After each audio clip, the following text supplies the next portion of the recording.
And good luck, Brenton. I'm just going to leave you here in the Aussie desert. Oh, Screw you, buddy. Well, here I am, standing by myself. Maybe I should, find someone to hitchhike with. It's getting quite hot. Maybe I'll just teleport 3 separate times and hopefully someone will pick me up on the 3rd time. I think that's a good plan. Might as well stick my thumb up, play some Roadgames while I'm at it. Guys, welcome to what does he spy?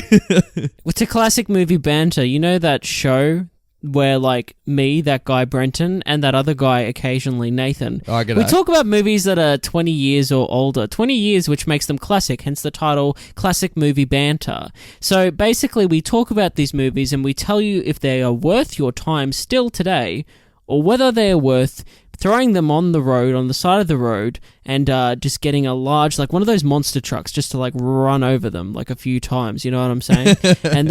And then after that, pouring some gasoline on them and then setting them afire and then having a good old bushfire around it and cooking some damper. You know what I'm saying? This sounds all very Aussie-based, your DVD torture today. I wonder why that is. Nothing like gasoline. That's the most Australian thing I can think of. You know what I'm saying, Nathan? I swear that's one of the lines in one of the Mad Max movies. Like, nothing like gasoline. Like, as they're throwing shit over each other. Nathan. But hey, here we are again on episode 75, I believe. Yeah, man. Yeah. Woo! Holy shit, we're getting old. We're getting old, aren't we? Like, yeah. Death can't come soon enough, can it, Brenton? Like, no, it really can't, especially when, that's a good segue, especially when we're talking about the movie we're about to talk about this week.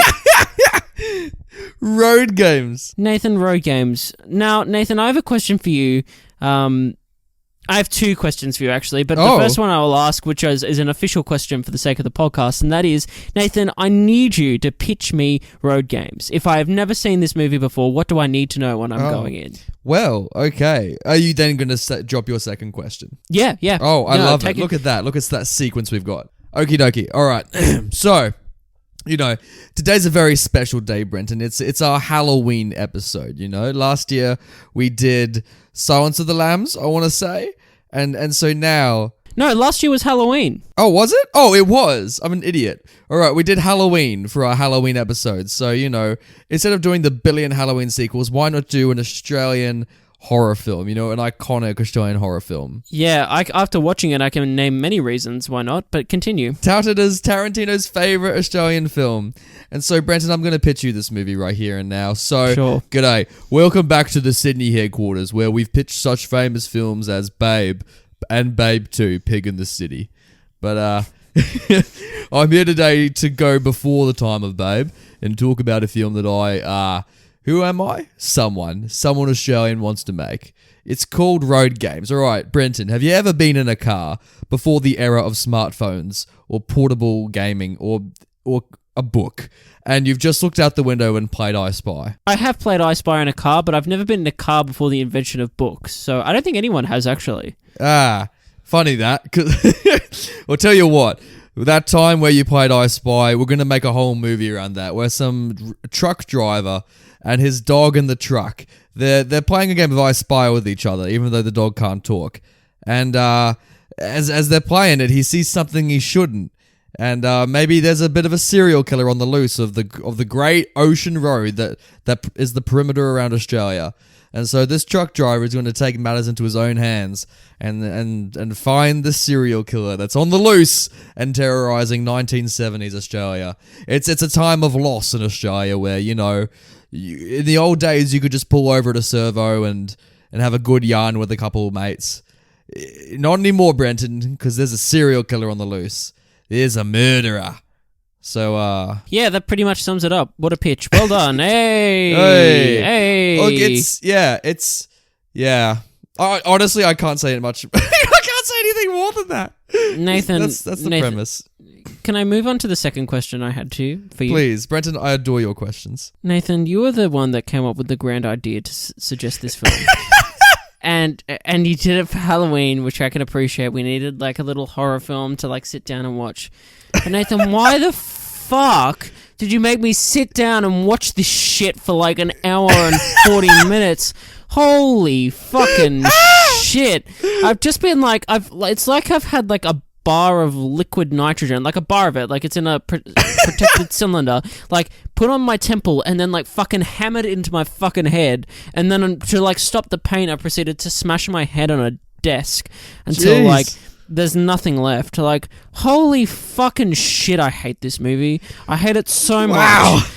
I just want to like there's few movies on this podcast that we talk about that just like, but this has done it for me. Like, this has really done it for me. It's pushed me over the edge. There's been a few films on this podcast that we've talked about that like I've just wanted to turn off within the first like fucking 5 minutes of starting to watch it. Emerald City was one of those. Followed closely, another horror story, which like I just wanted to turn off immediately, was actually the Castle. Like, that was a piece of shit that I just didn't want to watch. Like when I look back on it, yeah, no, like I just can't do it. Funny, they're both all these are Australian, Brenton. Fuck this movie, man. Like, seriously, I don't even know what to say. Like, I'm literally at breaking point. I'm breaking down right now live on the podcast. You can't see it, listeners. He's shaking in his shackles.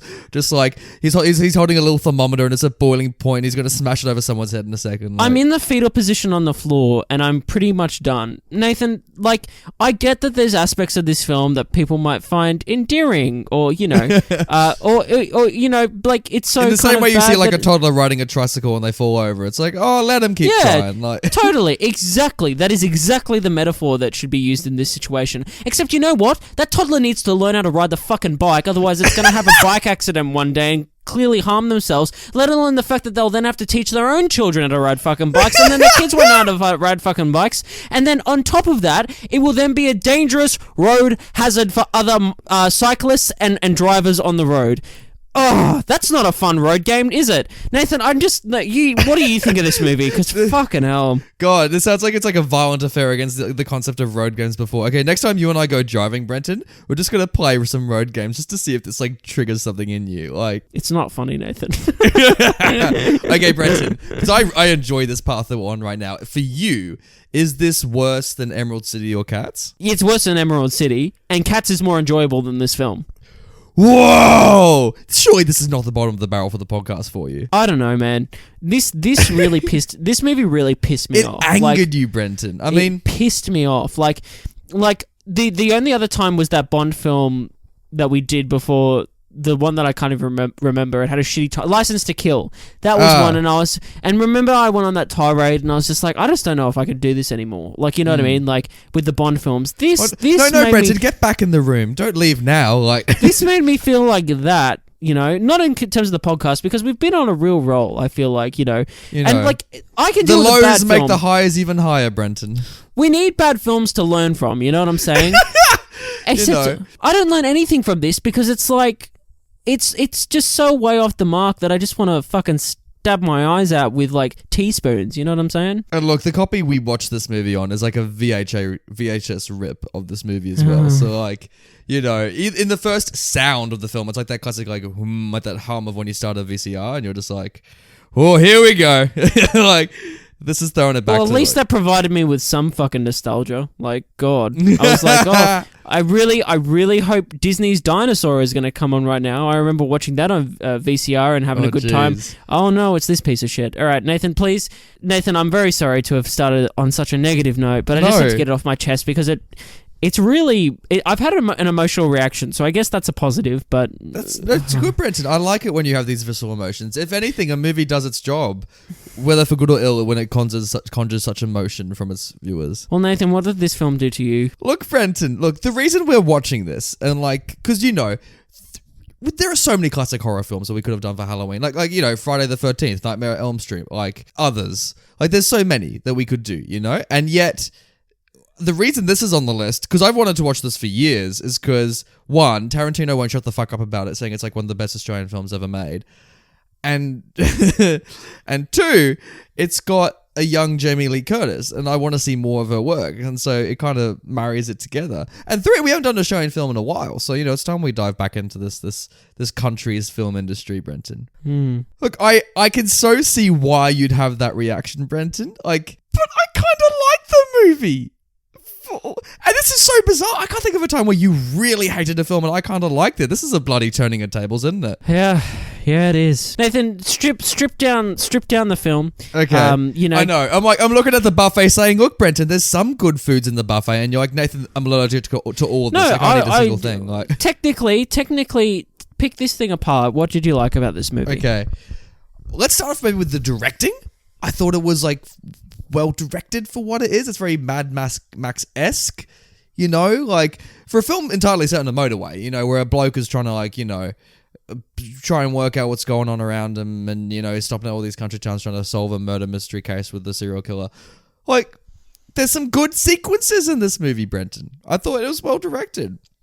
I kind of like the main dude. He's got a great voice. I like that he's not Australian in this Australian movie. And he's got a dog, Brenton. He's got a dog. You don't even like the dog? It's not a dog, it's a dingo. It's pretty much established during the film. Oh, yeah, forgive me. Yes, the fucking dingo. Yeah. Which, by the way, we're going to get that into spoilers, but I think that was purely a budgetary decision. Like, the way that storyline goes. But, yeah. Okay, I'm not gonna lie, Brenton. This is a piece of shit movie. Like it's not good. It's not good at all. Like but I liked it. I didn't like it because it's so bad that it's good. It's not that kind of thing. I liked it because I don't know. It's fun. I was laughing at the start of the movie when he's like spying on other people's cars and he's making like shitty jokes. I don't know. This just tickled me, Brenton. Okay. I will then point out the technical reasons why I don't like this movie. Okay. Yeah, maybe I can help you. Maybe not you help me. Like Okay. I think that this film's aesthetic is fucking terrible. I think it's a crime to compare this to Mad Max. I think I genuinely I think that when I watch this, it's like watching a VCR home video. You know what I'm saying? It's because it was. Look, dude. There is high def copies out there. I couldn't find. No, it's not that. The iTunes store doesn't have it. I had to do a little bit. It's not even that. It's the way it's filmed. Looks like a home video that's been filmed on a video camera, back in the fucking early 2000s. Was this is very low budget? Actually, no, it's not. Sorry, this was expensive to make at the time. Forgive me. It just looks like shit, is my point. On top of that, I just think I don't really like any of the characters, if I'm being completely honest. I don't warm to anyone in this film. I get what you're saying about the truck driver, the protagonist. He's probably the best character, but he's the best out of a bad bunch. Again, the opening of this film, it is such a horrendous start that it's hard to come back from. I was so bored. Nothing was happening. In the wire scene. I can't even describe what scene. I'm just mean the first 10 minutes of the film. We're stuck with this one guy who's talking to his dog and nothing is happening. Oh, by the way, the reason the dog's there is so he could just talk to someone. So purely for exposition. It's just exposition dumping. Yeah, exactly. But when we are introduced to other characters, I was just severely disappointed. And it was too little too late. Yeah, and they're very boring. They're very one-dimensional. Actually, yeah, the more I think about it, no one has an arc in this movie, which is weird. No one changes by the end of it.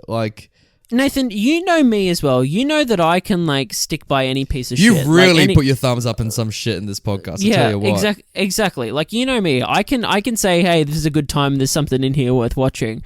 I just can't with Roadgames. I don't. Okay, what about the action sequences? There are action sequences in this movie. Did you feel tense in the action sequences? No. This is the other thing. I felt no tension during this whole film. I was just waiting for it to end. Basically, I was sitting there and I felt nothing. As these moments of tension, I say with quotation Even marks. The action on the road with the car scene. Yeah, totally. Really? I wasn't into it. Yeah, I was just again, everything that happens in this film, I feel like it is too little, and way too late. By that point, I'm. It's like Brenton and Bet, am I right? Nathan, how do you know that? Oh no! Oh no! Moving on from that. Speaking of people spying on others, Jesus Christ! Oh no, Brenton, this has turned on me in ways I didn't expect. Look, let's talk about the soundtrack. I thought was uplifting. Fuck off. Continue. Make your point. Sorry. It had effort in it. It had this John Williams-esque kind of adventure ring to it, Can I ask what you mean by effort, by the way? I don't know. I feel like I'm under the fucking spotlight. I feel like I'm fucking Jack Nicholson in the courtroom. I don't know what to say. I'm very sorry if I make you feel like uncomfortable, but I genuinely. He's got a gun pointed to me, listeners. Watch out. I genuinely want to know what makes you like this movie. And when you talk about the movie and you talk about like there's effort, there's something there, and you say it's like similar to John Williams-esque, I guess. Like what would you say? Like, it's hard for me to really give pros because they're kind of in spoilers because they're like moments in the movie. I'm like, fuck yeah, I get around this. So I'm trying to think of like general things I can say about the movie that work for it, which kind of is very difficult to do, Brenton, for obvious reasons. Look, I like Jamie. Oh, actually, no, I didn't like Jamie Lee Curtis in this. She was shit. Who did I like? I found it funny. Maybe unintentionally funny, but like, I liked that we're in Outback Australia. Maybe the scene. Maybe it's my bias. Maybe it's my bias finally coming through. I liked that we were in the Outback and like, we were in country towns and some great side characters like the old man at the bar. I don't know. What's good that's general about this? All I have in my notes are just like logical gaps I found in the film and things I didn't like. So, but you still like it. You think there's something in this that's worth watching. Even then, Nathan, you said you liked it. Come on. I know. Okay, look, I'm trying to collect my thoughts, Brenton. It's so it's hard to do that with this wire around my neck you've got, buddy. Can you just loosen it a little bit, like? Yeah. You got it. There you go. Thank God. I've been struggling to breathe for the past 15 minutes. God. Anyway, look, what's great about this movie is it feels very different to every other road movie I've seen before. It's got a slow build. It's badly paced. Why did I like this movie? Because I'm trying to say a compliment, but it turns into an insult, Brenton. It's almost like when I'm with you. Oh, what? What do I do? What do I like about it? That I can put my thumbs up to. I genuinely believe the directing's great. I genuinely think, despite what the script is, because I think one of the biggest issues is the script. I think the directing is good because you get some good action scenes in it, and I did feel tense in it. I think the script is not good because it doesn't go beyond the fact of, a truck driver spots a serial killer. There's no thematic like depth to it. There's a little bit of like, Australia's changing from like its innocent 60s times to like, there are killers in the 70s. Kind of like what you saw in Mindhunter and that kind of stuff. But the acting shit. I'll start insulting it a little bit for you. Yeah, the acting is shit. The logic to the film is shit. Were you scared? Nathan, no, God no. I felt nothing during this film except anger towards the end of it. Nathan, I will say this as well. If I had to choose a positive, if I had to choose something that was like all right in this movie, I would say that for me, it's actually the screenplay. Like, it's the only thing in this film that I'm like, oh yeah, there's a few good scenes in there that were like, mildly well written and like had a moment that I'd be like, oh cool. There's one scene in particular that I was like, oh yeah, more of this please, and then there just wasn't. And we moved on and I was like, well, Tarantino cites this as like a huge film to like watch because it's like classic Ozploitation, it's like Mad Max is the best of this, but like it has got that like the Australian outback is a dangerous place kind of like aesthetic to it, like can you enjoy the like the heightened world of it all? Like, not really. Like, I mean, like when you say like the point you just kind of made, I actually had the thought that, if I wanted to sit down and watch that, I'd just sit down and watch Wolf Creek. You know what I mean? Like, I think it's so funny. There's just everything this film tries to do, there's been better examples of it done in other movies. Like, yeah, but it sounds like you still enjoyed it. Like, I did, I guess, because I was laughing at it a lot. I don't know. I liked the ball jokes he was making with the balls in the back of the car, and I like that Jamie Lee Curtis has no fucking reason to it. Maybe because I knew Brenton Hill was a failure. I sat down and I'm like, and I got what you got. I had a whiff of the same piece of cake, and I'm like, this is shit. And like knowing that, I wasn't even drinking during this movie. And like watching it, I was just like, I can't even blame the booze.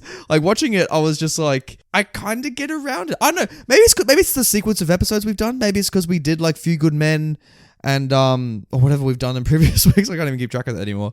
Like it just felt so fresh. I don't know. I kind of miss like the low budget Aussie kind of thing, and like maybe it is nostalgia that blinds me for it, because I'm like, I felt like I was back in the Mad Max world, like a shittier knockoff version of the Mad Max world, and I like that part of it. Okay, Nathan. Like, I'm glad you had your experience, and you shouldn't feel ashamed for having your experience or that it differs from mine. I'm glad it does, but I'm really interested to know like what it is about this that just like made you like it. Seeing as you guys just heard my fucking visceral response to this film. It's like I can't articulate it. I can't articulate it, Brenton. It's just like when you see someone attractive in general. It's like you could say the eyes, you could say the laugh, but in the end of the day, I'm just like, you're pretty. And Brenton, I found this film, it's not pretty, but get a couple drinks with me. Let's see what happens. What a profound statement, Nathan. Nathan, all that being said, are you ready to rate this film? I am ready to rate this film because, I tell you what, I'm gonna jump on your bandwagon, and I'm gonna fucking punch this movie a lot because it deserves a beating. It deserves a good beating, and I had a lot of fun with it. But even though I was like, this is kind of like, I like the chase scene at the end. I had these good moments. I'm not recommending it, Brenton. I don't think anyone would get anything out of this movie. Wow, I thought you were gonna like say, hey, even so, like on a Thursday night, like if you want to just have something that's dumb and fun, you'd watch this film. No. Obviously, I'm giving this a thumbs down because I just can't stand it. Like, you guys look. I can stand it, but that being said, I can't imagine any of my mates watching this. I can't imagine anyone on earth besides Tarantino watching this and really like standing up and cheering for it. You know what I mean? Yeah. Well, I think it's a shame because like I would have liked to have seen you kind of like stick up for it, but like, hey, like if that's how honestly, you feel, I can't. And honestly, I kind of do want to dig into this film, and I don't want to be the angel and you to be the devil, Brenton. I kind of both of us want to weigh down on the devil's shoulder a little bit because I'm struggling again to underpin why I liked it. I think I was just maybe I'm so in disbelief, Brenton. I have to simply like it. It's like when you meet a celebrity that you dislike. It's like, but you're still fucking polite around it. You know what I mean?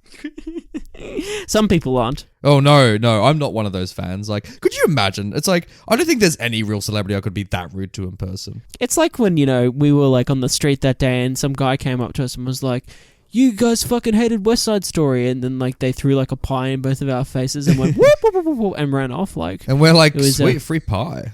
Yeah, exactly. Thanks for that. This is great. Yeah, thumbs down. So we both cover it. There's better on Halloween. There's infinitely better horror films. Watch Halloween. Listen to our Halloween episode and give that a watch. If you want a good Australian film like this, watch any of the Mad Maxes except for the third one. Bridget, I'm ready to spoil it. Yeah, let's get into it. Spoilers! Spoiling this a movie. Road games. What's the games on the road? What is the Road Games? Brenton, this is an illogical movie. And because it's so easy to poke at things that happen in this movie, I want to do a couple of grand sweep statements to start us off, Brenton. Go for it, man. Okay. Can you answer some of these questions for me? This is Nathan's logic that he found in the film.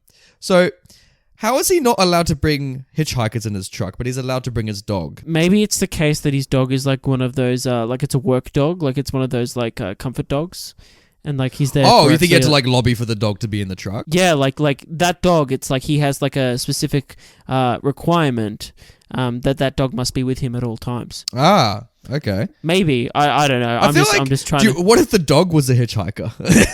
It probably was. Because, he says, well, we keep on saying dog because it is a fucking dog. It's like, did you believe for a millisecond that it was a dingo? No, not at all. But I think I was confused because I thought maybe the film wanted us to think it was a dingo, but then at the end it was like that was the twist. Or something like.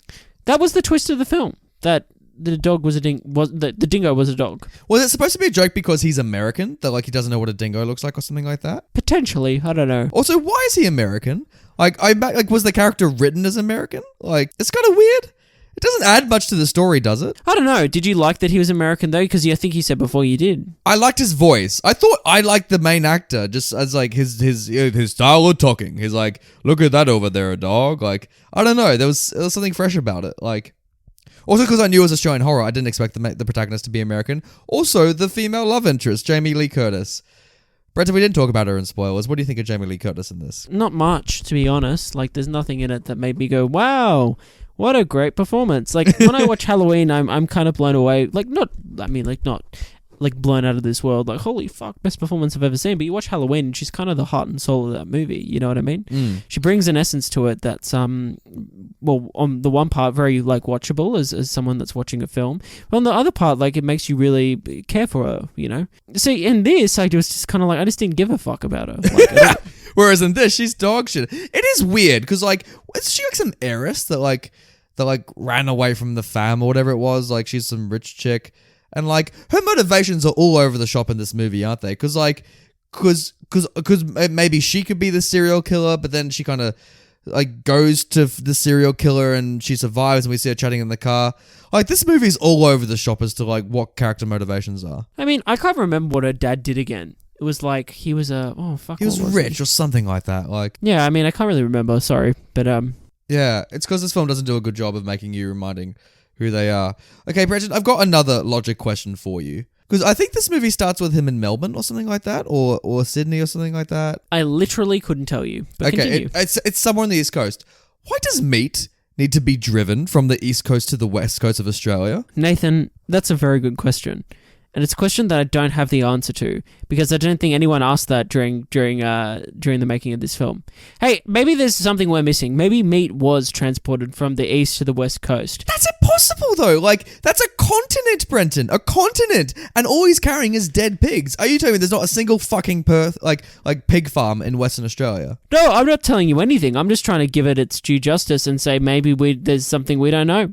Because that's the only way I can explain it. Because, like, it's fucking stupid, let's be honest. I'm like, this is so contrived. I feel like he's just carrying meat so they can have like a little sequence where he goes to the back of the truck and checks on the meat, which, by the way, was nothing. Like, there were so many cop-out sequences of this film where you think there's going to be some horror and then nothing happens. Maybe that was the point. Maybe they were trying to get you tense. Like, oh, what could happen? Or nothing happened, but it could happen next time. It didn't happen. And then, like, so on and so on. Yeah, Nathan, that didn't happen. There's lots of things we can pull apart in terms of logic. I just want to know, like, why does this film end the way it does? Yeah, this is so fucking stupid. Because, like, there's a chase scene around Perth.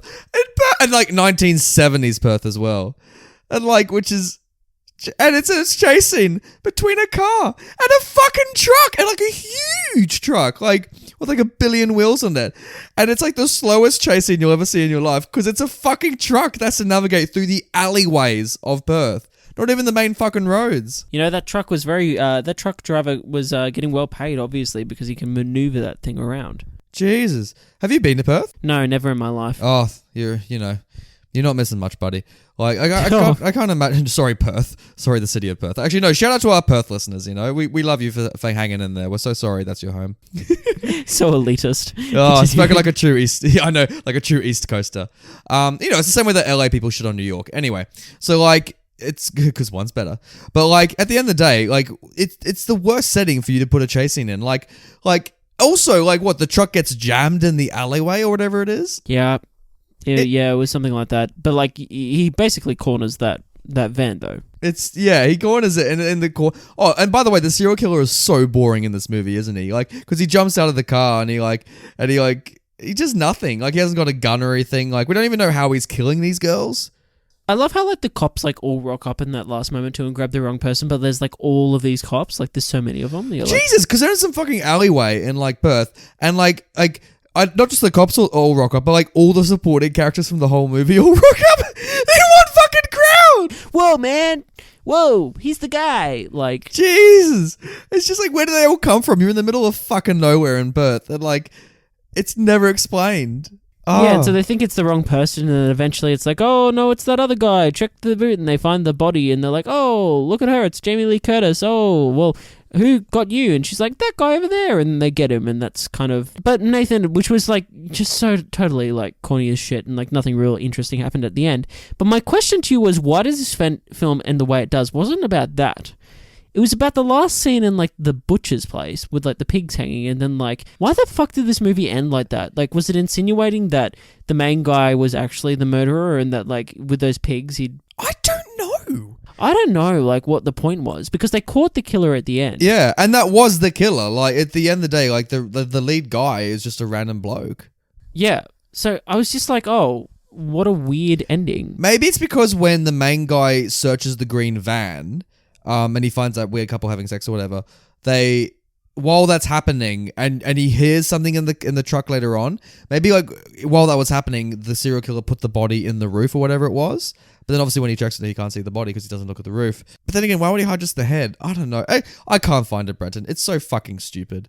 It makes no sense. I strongly dislike the fact that the movie pushes Jamie Lee Curtis and the lead guy together. Because at the start of it, she's just like, oh, you could be my father with how old you are. And at the end of it, she fucking makes out with him for no reason. Why not when in Rome, you know what I'm saying? Or when in Australia? I think it's Stockholm Syndrome. Or maybe it's Perth Syndrome, Brenton. Can I talk about the one scene that I mildly enjoyed? Oh yeah, what did what did Brenton mildly enjoy? It was the scene where it was the I Spy scene. It was the one where the wife, that rando wife, got in his truck. Oh my god! Fuck! I think I even wrote down her name because it's so fucking stupid. Sunny Day. Oh, wasn't that the daughter's name? That she was like, my daughter's called Sunny Day after Doris Day. Oh. No, there's another daughter. Literally, I can't fucking remember. Yeah, I'm pretty sure her name's Sunny Day because I wrote it down thinking this is so fucking stupid. But their banter was great. Like, I did enjoy like that whole. But I lose it. Like, again, I was just like taken out of the scene as soon as she was like, "Oh, this guy's the murderer." When he pulled out his binoculars and was looking at the actual murderer. And then for some reason she was like, this guy's the murderer. This is a wacko. And then she nearly runs off the fucking cliff like a dickhead. Oh my god. That's the funniest shit. Because before you think we're in a desert. The way this movie is shot, you just see desert spanning till the horizon. And then she gets out of the car and like you see her running away from the car in the middle of a fucking desert. And then it like hard cuts to her on a fucking cliff edge. And you're like, where did the cliff come from? No one knows. No one knows except her because like... And then at the end of the film, she has the hide to accuse that the guy like nearly like tackled her off the cliff and it's like, or pushed her off the cliff and you're like, what the fuck's wrong with you? You ran down there, you crazy person. And then he like grabbed her and then he grabbed her from falling off the end. Like, ugh. Oh. Everyone's so stupid in this movie. Like, none of the characters are characters. They're just kind of there to hang out. Oh, the stupidest of all of them is the fucker who was in the bathroom when like, you know... Oh, yeah. Why didn't you say anything? There's a guy, the main guy corners the serial killer with the biggest air quotes into the bathroom and like has a gun pointing at him or whatever. And the guy just doesn't say anything. It's like, why would you stay silent? It's like he even knows English. He like talks to him afterwards. It's like, He's just hanging out. He's just hanging out, having a G time. I don't understand it. Oh, God. And like, this really paints Outback Australia as a miserable place. Like, what's with that bar having all like the indigenous killing wallpapers? Like, they have, like, this massacre of, like, you know, colonization on the walls of the bar. Did you see this? Yeah, briefly. I remember being like, oh, that's random. And then we just kind of move on. All the production design's horrible. Like, I will give you that. Yeah, like, yeah. There wasn't a single set I was like, this is great. Even when they have him camp overnight, that production design, where he decides to park the truck directly next to a tree. Yeah. Jesus, like, I did laugh in this movie though, Brenton. Yeah? Yeah. I laughed at the fact that he plays harmonica to classical music. Oh my god, that nearly stilled the movie for me. That shot of him like in the car when he was driving with playing the harmonica. That's fucking great. I can see you doing that, Brenton, on a road trip. I tell you what. Ha ha ha ha. Who's to say I don't do it regularly? Oh, you know? No. I don't need the radio. I don't need Spotify. I got my harmonica strapped to my chin. Could you imagine you're on your road trip with mates and you're like going, oh, so where's the aux cord? And he's like, oh, no, we don't need an aux cord. And he whips out a harmonica. You're like, yeah. Oh, no. Everyone's like, fucking hell. Like, you chuck it out the window. Let me just strap this to my face. Give me 2 seconds. Oh, God. You know, road safety, peeps. Oh, road safety, my ass. Like, I laughed a lot at the scene where he needs to escape. So he's just like gotten the wrong guy in the bathroom, and he needs to get out of the campsite to go chase after Jamie Lee Curtis, and he fucking steals the bike. Oh, that's right. Yeah. And he crashes immediately into the fucking pub, and then he tries to go to his truck, but it's still like pumped, so he has to pump it down while his like dingo is fighting off everyone. Like, oh, right, yeah. It's great. That's great. What a loyal doggo. I'll give that doggo that. That was a loyal doggo that stuck by him to the end. For better or for worse. And like he's fucking surprised when it's revealed to be a dog because it fucking barks. It's like also, that's the first time the dog barked. Like, really? It was the dead body. It got him going. But again, he didn't bark at the start when he was looking at the garbage bags full of presumably like body parts, or who knows what the fuck they were full of. What a shit screenplay. I don't tell know. You what though. But the highlight for me, Brenton, of this movie, which I was surprised you didn't feel anything in, was the boat scene where like, you know, this idiot, because also this is never explained why the guy in the boat car is like swerving in front of the truck, because I thought maybe he was working with a serial killer or whatever. But he's just a bad driver, Brenton. Yeah, he's just a shitty driver. What's funny though is that you brought that up and I had to really think about it, because like, I guess what shows you that like why I didn't feel anything for this sequence was that like it was a struggle to remember it. You know what I mean? I thought it was well directed. Maybe I'm just having like problems with my like short-term memory or memory in general. I don't know. Maybe it's that. I don't think it's that, Brenton. But like, because you see that boat, because that's all practical effects. You see that boat like shredded to pieces. Totally. I thought you'd find that at least enjoyable. But again, too little, too late is the phrase I keep saying with this film. It's like, oh well. What could we do, Brenton? What did you want this movie to be? I wanted this movie to be over. No, but like, you hear about Roadgames. I'm telling you, it's like an Australian. So imagine if I pitched you this movie, saying, okay, we're gonna make a horror movie on the road. It's gonna be who done it of all that kind of shit. Nathan, what I wanted from this, honestly, was that I wanted something in the style of like Peter Jackson's like old horror movies. You know what I mean? Something that was so fucking stupid and just like so ridiculous and so much fun that like you couldn't help but like smile, because then like you can get past the budget and the way the film looks, the way the film's performed. You can get past all that because at the core of it, it knows what it is. This film takes itself way too seriously. Oh yeah. Like, and I get that it's trying to be serious and it's like a serious thing that these people are being murdered and there's this killer that's using the guitar strings or whatever. Like, oh, that's horrible shit. Which is stupid, by the way. But at the same time, like, I just can't take it seriously, like, for a second, because like the whole time I'm just like, as a film, technically, I just don't think this is that great. Yeah. There was no point that really got me in. Like, the start is atrocious. Like, I can't get over how bad the start is and how much it made me, like, dislike the film. Is it because this woman doesn't react to being a man walking into her room while she's naked? Oh my god, and seeing, like, the guitar string, like, go directly, like, over her eyes. She doesn't make a sound? Like, she deserves to die. She's an idiot. It was just terrible. I was like, honestly, is she fucking high? Like, maybe? Or is she, maybe. I don't know. I was just like, what the hell's going on? And why is that scary? Like, I know she just died, but I just watched someone that looked like they had a lobotomy just get, like, strangled. It was like, well, jeez. Well, fuck. Like, she didn't do anything. She just sat there with a guitar, naked. It was just like, yeah. And then like, oh, why is coming over my face? Oh, that's around my throat now. Oh, asphyxiation. Oh. Brenton, were you in this movie? Like, no. Like, I feel like it's not that far away from being set in the Mad Max universe. It's far way off. I thought not as far as quality. I feel like cinematic universe wise, I feel like this. I get what you're saying, but I feel like this is set in an alternate version of our universe where like everyone just fucking sucks. You know what I mean? like no one, like, we all exist, but we're all just like bland human beings that just kind of hang about and do random shit. They are pretty bland, aren't they? Like, and no one's really smart enough to like pick things apart or do things, and you just like, someone points binoculars at someone and it's like, oh, they must be a serial killer. Oh, what a fuck left. And you're just that is pretty fucking dumb. I love it. Yeah, I love it when he like sees the fucking bodies and they're like, oh, what do you think they were? She's like, don't say it. It's like, you can really see this movie thinks it's something it's not. Nathan, you put down, you were trying to put me down last week when you spoke about Tom Cruise's overacting in A Few Good Men. Yes, which I stand by. Nathan, that's totally fine. My point is that, like, that bullshit where she says, no, don't talk about it, and runs away from the car. That was pretty horrendous, wasn't it? He's clearly overacting. That shit was fucking atrocious. That is probably some of the worst acting I've seen. I hate it when shit comes out of nowhere like that, and you're just like, holy fuck. Like, I know you got your drama certificate from drama school, but shit. Like, we don't need to see all the emotions, in I mean, does she? Like... I don't know, but fucking hell. How does this compare to The Room, Brenton? I'd rather watch The Room 10 times over this. I probably would too. But here's the thing about The Room, is that The Room at the same time, like, everyone's like, oh, The Room's so great, so bad that it's great. And it's like, well, that's not true. There's some parts of it that are so bad that it's great, but a lot of The Room is just meandering bullshit that just makes you want to, again, get teaspoons and scoop your eyes out with them. But the thing about The Room is that, like, I think the best way to experience The Room is, like, through, like, a compilation video on YouTube. You know what I mean? Oh, it's just, yeah. Like, all the best bits back to back. And, like, get rid of some of those long sex scenes and just show the main bits that you need to see. So that you couldn't do this for Roadgames, could you? No. And I don't think anyone would waste their time doing it, to be honest, because... Yeah, who knows? Who knows what's going to become a meme now, though, nowadays? You know what I'm saying? Like, was there... Okay, here we go.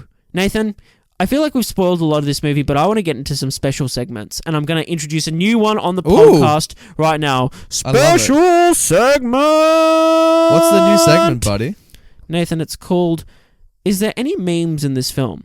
Now, Nathan... no, actually, the segment is called...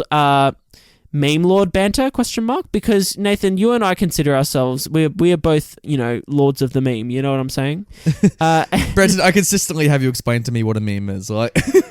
Nathan, no, that's GIFs. I explain to you constantly what a that's GIF right. is. Yeah. Here, you can just see my confusion already, like... Nathan, is there anything that is of meme quality in this film? Like, some of the side characters. The fucking guy with the balls, that is, like... I reckon there's a good meme in there somewhere. Like, why was he driving with all those balls in like the Outback? I feel like a good meme for that would just be like when you overpack for a 2-day weekend. Sure. I feel like there's one where like Jamie Lee Curtis has like been like stuffed in the sleeping bag at the end of the film, and then it's like revealed and she's got like tape over her mouth. Oh my goodness! When it's like, I don't know, what's a meme for that? How about when the truck is stuck in like the alleyway and it's like when you try parallel parking? Truly. Bro, I was trying to parallel park today and it was a fucking nightmare. Oh no. And I'll tell you why. I don't want to toot my own horn or anything, but like, I'm going to. Get it because he's in the car? Get it because I was literally tooting my own horn today because I was in the car and I had to parallel park on the right side of the road. Like on the right. You know what I'm saying? Because it was a one-way street and there was parking on the right. Oh. So I had to parallel park on my right, and that just throws your shit off. You know what I'm saying? Okay. Like it's hard to like get your car in the right position or know what's right because you've never done it before. You know what I'm saying? Yeah, I feel like let's get back to that meme. That meme moment where Jamie Lee Curtis at the very end, he says, "Check the van," and then like they pull this body out and they stand this person up, and this person is standing in a sleeping bag, and they pull it out, and it's like, when your friends try to hold an intervention, so you tape your fucking mouth shut or something like that. You know what I'm saying? Or like, you know what I mean? Or like when you think your friends are throwing you a surprise party, but lo and behold, you're actually there to convict someone of murder. You know what I'm saying? Like, jeez. I mean, tell you what, if you put that meme on Facebook, Brendan, I think you're going to get all the likes, buddy. No, I don't think I would, because no one knows what the fuck Roadgames is. Yeah, they'd be like, no, okay, you should post this on Tarantino's Facebook page and then see if he has any reaction to it. Like, yeah, mate, we probably should. Why not, guys? Should we contact Tarantino about this? I'm not sure. I think he wouldn't like it because he sees us disliking it, and he'd be like, fuck you, my opinion's right and yours is wrong. Hey, maybe, but hey, and he's entitled to do that. I'd love to have a chat to Tarantino about this, actually, and really get into like... Yeah, that's what you talk to Tarantino about when you meet him. It's like... I would absolutely love to. I'd be like, hey man, Roadgames, I didn't vibe it. Can you express your opinion on this? Brenton, I think we all know that if you met Tarantino, the very first thing you'd ask is the recipe for that strudel. Yes, that is true. And the second thing I'd ask him is that in his 10th and final film, will he be casting Willem Dafoe, the greatest actor on earth? Oh my god, yes. Like 100%, so much. Oh, I could only pray. Do you think Willem Dafoe would have made this movie better if he was the main actor? Absolutely he would have. You know what? Willem, but here's the thing. I think he would have. He's just throwing fucking pumpkin bombs at the other cars when he's driving past them. I feel like he would have made this film better, but I know Willem Dafoe, and I just think as an actor, I think he only chooses, exquisite projects with something to say, like Aquaman. You know what I'm saying? Like, yeah, projects, of course. You still haven't seen that movie, have you? No, but I can still shit on it. Like, oh my god, it's on Netflix. Go give it a watch, and hey. Just go on YouTube. I'm sure there's probably just cuts of just his scenes in that movie, and you can see how fucking like bland he is in it. They give him nothing to do. It's a waste of a Willem Dafoe, I tell you what. I see that he's got like a cool spandex like underwater bodysuit. That's fun. That is pretty fun. Yeah. What's he in? He's going to be in that Lighthouse movie soon, isn't he? Yeah, him and Edward from Twilight are going to like. Oh yeah, do a Robert movie Pattinson. Together. That's right. Yeah. That's right. Oh. I'm looking forward to more Willem Dafoe in my life, frankly, Brenton. Do you think Robert Pattinson will sparkle in the sun when he's outside of the lighthouse in that film? I hope he sparkles in every movie he does, like ever. Like it's a black and white movie, Lighthouse, but you're gonna see the sparkles in like color. That's gonna be like an totally. effect. The post production team just come in there like in every single film he does. It's like part of his contract. It's like Robert must sparkle in every film now, and they put that same shitty like glistening like diamond effect on like his skin in every scene, like when there's sun on it. It's gonna be weird seeing Batman with that, isn't it? Yeah, I know, right? It's like they because literally the only part of skin that's showing is like his like chin and his mouth, and it's like that's like his chin's just sparkling during like every scene. Okay, what if Robert Pattinson was leading this movie and like like as he's like fighting off the killer, like he's just like sparkling as he's doing it. I feel like that couldn't save it. There's no way. You know what almost saved this movie, Brenton? It's what stilled this movie. What stole this movie for me was the fucking cops that pull them over on the side of the road. Because Brenton, is this Simon Pegg and Nick Frost? Hey, it might be like an early, they're early on in their careers. They're looking for some work, and they're in this film, and here they are, Nathan, like bad mustaches and all. Oh, Nathan, before we go into it though, I just want to explain to our listeners what stills this movie. That section is on the podcast. So basically, each week, either Nathan or myself, or the two of us together, we select a still from the film that we've chosen to watch, and we pick a still. It can be anything really. It can be a frame in the film that's really funny, that's something that's just like a moment that maybe wasn't meant to be funny, but like we find it funny when that frame is taken out of context, or maybe it's a frame that really encapsulate what the movie's going for, and like a shot that you were just like, that's just so incredible for ways that I need to express in the podcast. That is a matter fan shot. You know what I mean? Or just like a shot that looks nice, that shows like a fantasy vista, and you're like, wow. This is none of those, Brenton, ironically. Nathan, what is this? This is just like, when I was watching the movie, I had a huge laugh and I paused it because of just the sight of these two cops. Because they're the most un-Australian cops I think I've ever seen, in the sense of like their uniform, their hats. It's like they came from like the police academy set and stole the hats from that. They're the most like not even un-Australian. It's like they're the most uncop cops I've ever seen. You know what I mean? Like no one looks like this, or maybe they used to, but no one has like a fake mustache that is clearly like been like attached to their. It's the worst below fake their mustache. Nose. It's terrible. The guy on the right is just awful. By the way, if you listeners, you can find these pictures on our YouTube page if you go and check us out on there at Classic Movie Banter. Oh, so I had to bring that in, Brenton. Like, oh.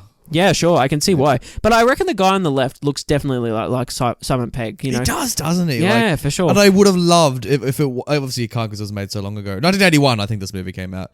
But because, like, because Simon Pegg would have killed this movie. He would have been great. Totally. Do you reckon this is the sequel to Hot Fuzz, and, like, the two of them get, like, sent to Australia, like the Outback? Yes. Also, side note, why hasn't there been a sequel to Hot Fuzz in which they go to Australia? Like, Outback Australia? I'd be down for that. Actually, side note, scratch that. Could you imagine a Hot Fuzz remake, but the premise of, instead of going from London to like country England, is just like Sydney out to like country Australia? Nathan, I reckon you should write this down. I reckon this How's is another... no one done this? Nathan, I think you should. I think you're onto something here, and you should really start writing this down. And like country Australia is even better for like small town murders. Yeah. I mean, like, I feel like it would be great, but I feel like the problem with that is that it's... The thing about Hot Fuzz that makes it funny is that it's like the most uncommon thing to ever happen in like this tiny ass town, like in the middle of fucking nowhere. Oh yeah, like the nice like perfect little town. Like, yeah. Whereas in Australia, it's like you're like, we know they're all horseshit. There's a serial no, but you're like, there's a serial killer in the bush, and it's like, yeah, what's new? Like, you know what I mean? Like, that's so true. Like if this was set in Dubbo, like everyone would be like, yeah, and there's a heroin addict over there. It's like, of course we're all dying. Like it'd have to be somewhere like it'd have to be at like the Hunter Valley or something like that. Like, it had to be something like in beautiful, like, rural Australia. Yeah. Does it exist? I'm not sure. Well, Nathan, I have another question for you. Oh, yes? I'm full of the questions today.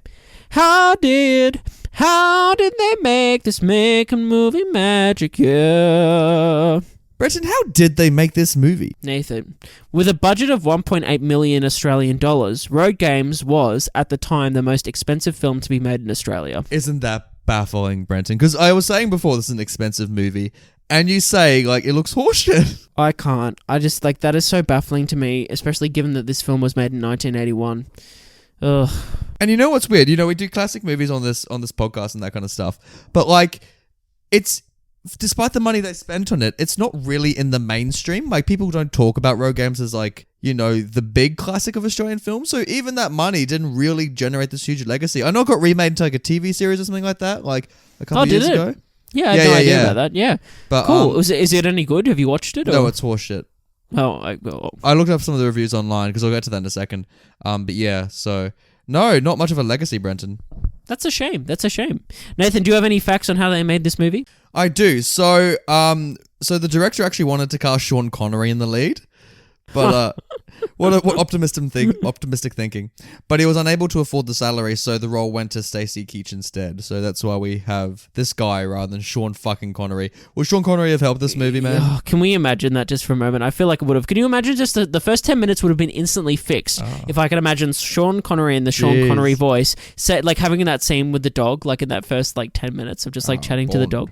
James Bond. Hello, Moneypenny. Look at that dog. I think you are a serial killer. Jeez. Oh, it's music to my ears, Nathan. But Stacey Keach, speaking of him who ended up playing the role, actually learned to drive a 16-gear semi-truck for the role of Quid.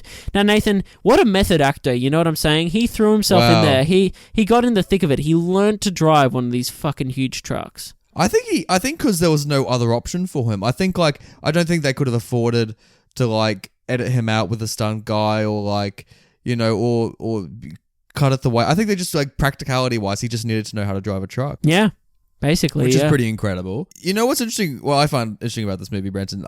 The script was written in 8 days. Oh God, yeah, right, yeah.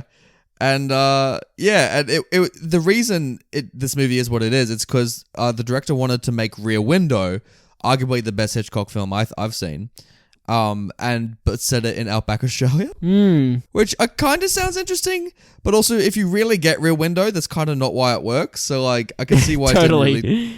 Totally, yeah. So yeah, it didn't translate well, Brenton. Nathan, I just wanted to talk about Jamie Lee Curtis for a second here, because Jamie Lee Curtis said she felt a certain amount of hostility and prejudice while on set, being one of the 2 token Americans. One of the crew members actually even approached her and asked, "What is it like putting Australians out of work?" Jeez, damn. Because when I saw the doco I saw this in from Screen Australia, where Tarantino's talking about how much he loves Roadgames, like they included that. Oh no! There's a great documentary. What is it called? It's called like The History of Ozploitation. Oh yeah, Not Quite Hollywood. That's what it is. There's a really great Australian documentary from like the early 2000s called Not Quite Hollywood, and it's about the history of Australian filmmaking, and it's really really good. If you want to know about like, you know, the Ozploitation films and like these great films from the 70s and 80s, Roadgames is mentioned.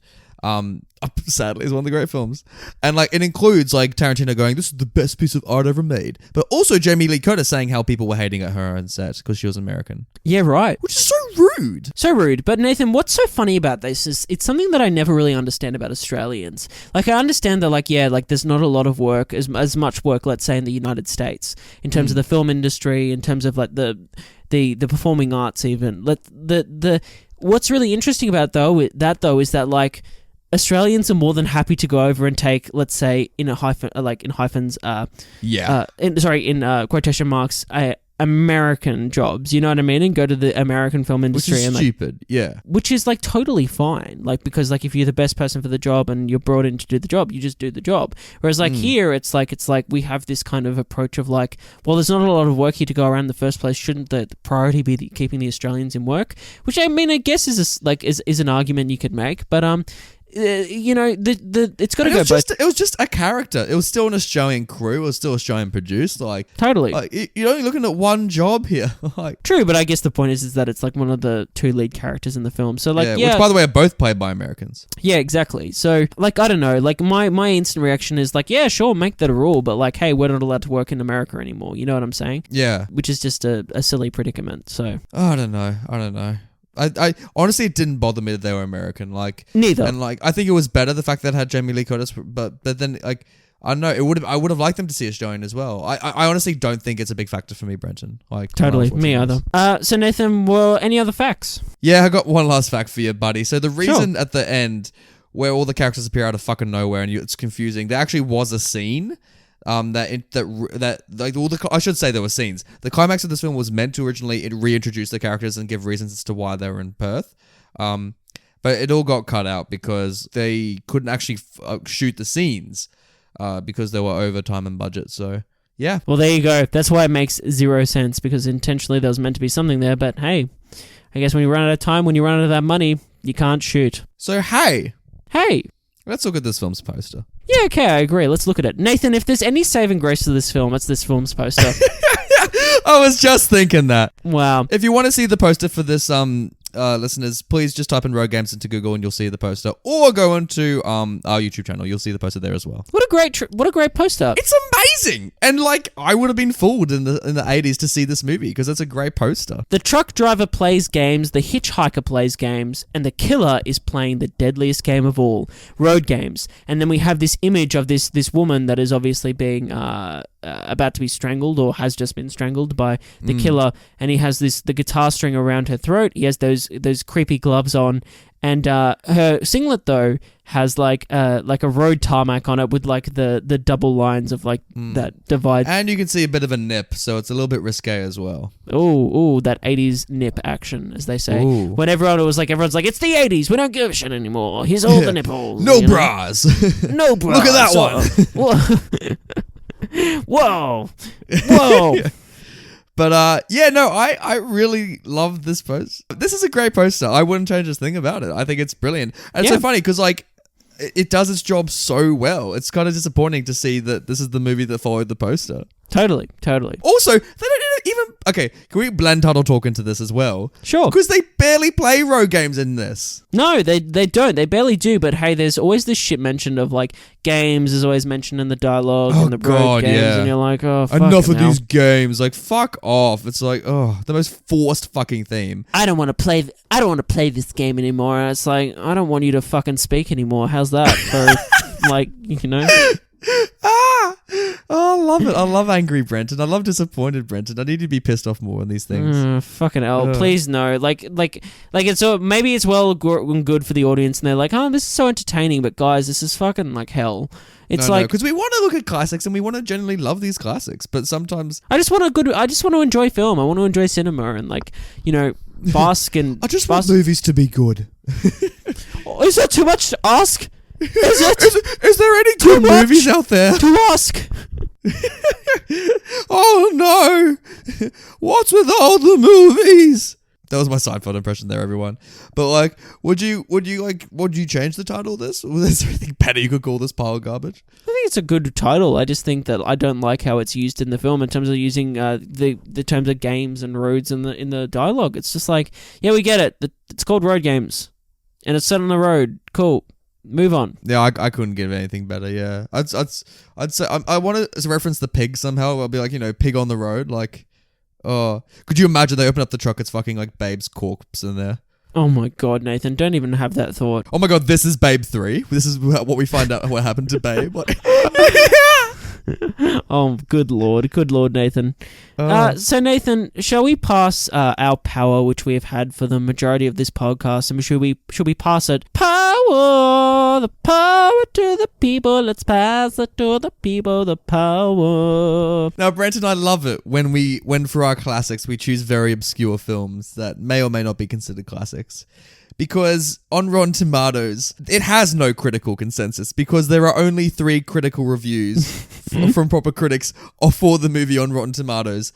There are more from the audience. There is a number for the audience score. It's 63%. It's too high. I'm glad. Even though I gave it a thumbs down, there are people out there who do see some. Yeah, so am I, and I want to talk to them, and I want to know. I want to know what you enjoy about this film. Well, Dennis Schwartz from Oz's World Movie Reviews, he said, "Under the radar Hitchcock influenced thriller is a road version of Rear Window." Yeah. Do you think Hitchcock directing this would have made it any better? Probably would have made it a lot better. But hey, I don't think Hitchcock would have chosen this project to do, or maybe he would have. I don't know. Oh my god, could you imagine like in Bloody North by Northwest, like the truck that explodes in the end is actually this guy? yeah, totally. I would have loved it. Fernando F.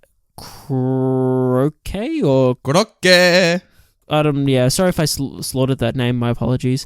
From Cinepassion says, gave it a positive review and says, Yanks and dingoes and psychos in the outback. What an intricate review. I know. What an elaborate description. I kind of wish the dingo was like, you know what? I wish that dingo, spoilers for Once Upon a Time in Hollywood, wouldn't have been great if the dingo transformed like that dog at the end of that movie. What does he do? He does like the click of his lips. He goes... Like, and it just attacks. It just attacks. Now that would have made up for it. Like at the end of it, like the main guy is trapped in the truck, but the dog can climb out the window, and like you think like the dingo's just gonna like sit there, but then like the main guy clicks is like, and then the dog fucking goes for it. Could you imagine? Yeah, man.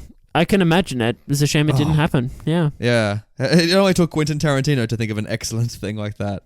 But it also would have been very Tarantino for this film to have done that and then for him to have stolen it. Like Totally. Yeah. Scott Weinberg from efilmcritic.com. He said underrated psycho thriller from Down Under. No. Overrated. Overrated, and shouldn't even really be rated to begin with. But hey, here we are. Well, hey, it's literally not rated on Rotten Tomatoes, so you got your. Hey, what's it to you? Gregory W says, gives this 1.5 stars and says that this is early 80s drive-in schlock. Do you think this would be good for a drive-in movie? No. Premise-wise, it would be. No. Retta's like, but in real life, Brent, Nathan, no. No, never. Never. Oh, and lastly from Delsid D, he gave it 5 stars, Brenton, and he wrote, this movie is so funny. I don't think it's meant to be, though, because I think this film really takes itself seriously, so, you know. But I didn't find this film funny. I found this film annoying and not enjoyable at all. But no. I've said my piece, and I really want to hear what you guys think about Roadgames. Like, honestly, let us know, please. If you enjoy this film, please let me know. And if you've ever seen this film, do you think anyone in your life, Brenton, would have seen this film already? I have a sneaking suspicion that there's some people out there that might have seen Roadgames, and I want to hear from you on our Twitter. I want to hear from you in our YouTube comments. I want to hear from you on our email. I want to know what it is about Roadgames that gets you going, because it's not getting me going, and it's kind of upsetting. People going.